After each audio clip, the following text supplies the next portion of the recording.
Cette capsule présente une reconstitution de la basse-ville de Québec en 1710 en lien avec la trame urbaine actuelle. En 1710, la basse-ville compte plus d'1 millier d'habitants. Marchands, commerçants, navigateurs, artisans ou ouvriers spécialisés dans le travail des quais. Leurs maisons occupent tout l'espace disponible et même une partie des berges du fleuve Saint-Laurent qu'on a commencé à remblayer. Sur le site de l'ancienne habitation de Champlain, rasée par un incendie, s'élève une église qui prend le nom de Notre-Dame des Victoires en 1711. Devant le parvis s'étend la place Royale, cœur névralgique de la basse-ville. La résidence de Charles Aubert de Lachenay, l'homme d'affaires le plus important de la fin du XVIIe siècle, se démarque des maisons voisines par ses dimensions imposantes et ses 2 ailes qui s'avancent vers le fleuve.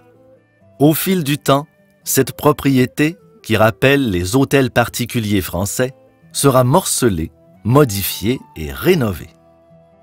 Dans les années 1990, des vestiges sont mis au jour, notamment une voûte en arête, ayant servi à l'entreposage de marchandises durant plus de 200 ans. Construite en 1691 sur un emplacement stratégique, la batterie royale épouse la forme d'un bastion pointant sur le fleuve pour en défendre l'accès. Armé d'une 12aine de canons, l'ouvrage défensif en pierre maçonnée est abandonné à la suite de la guerre de la Conquête. On a reconstitué l'ouvrage militaire en 1977 à la suite de la découverte de ses fondations. À partir de 1707, les autorités coloniales font aussi ériger la batterie Dauphine pour renforcer la défense du port et de la basse-ville.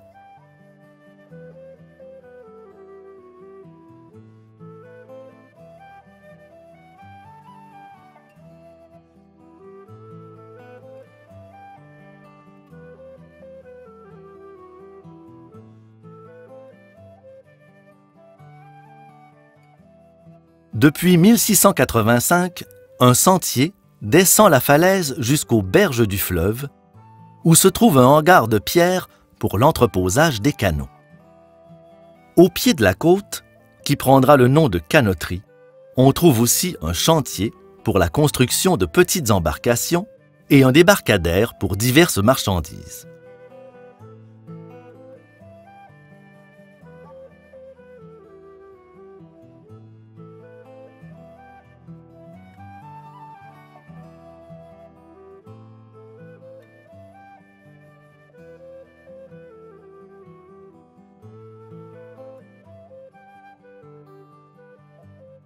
Ce secteur de la basse-ville se développe autour du palais de l'intendant.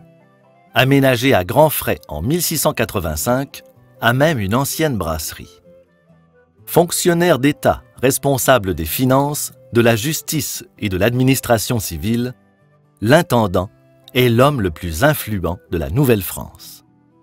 En 1710, près de sa vaste résidence, on trouve quelques maisons formant le petit faubourg Saint-Nicolas ou du Palais. Plusieurs campagnes de fouilles archéologiques entreprises dès les années 1980 ont permis de documenter les multiples occupations de cette partie de la basse-ville et de retrouver des vestiges du palais. À cette époque, le secteur est entouré d'une palissade et protégé par 2 ouvrages militaires. À l'ouest, la redoute Saint-Nicolas, armée de canons, se présente sous la forme d'un bâtiment pentagonal de 2 étages, dont le rez-de-chaussée est en maçonnerie. À l'est, la batterie Levasseur aurait été aménagée vers 1702. Les fouilles archéologiques du secteur ont permis de mettre au jour les vestiges d'un bassin servant à abriter les petites embarcations. Il était relié à la rivière Saint-Charles par un canal.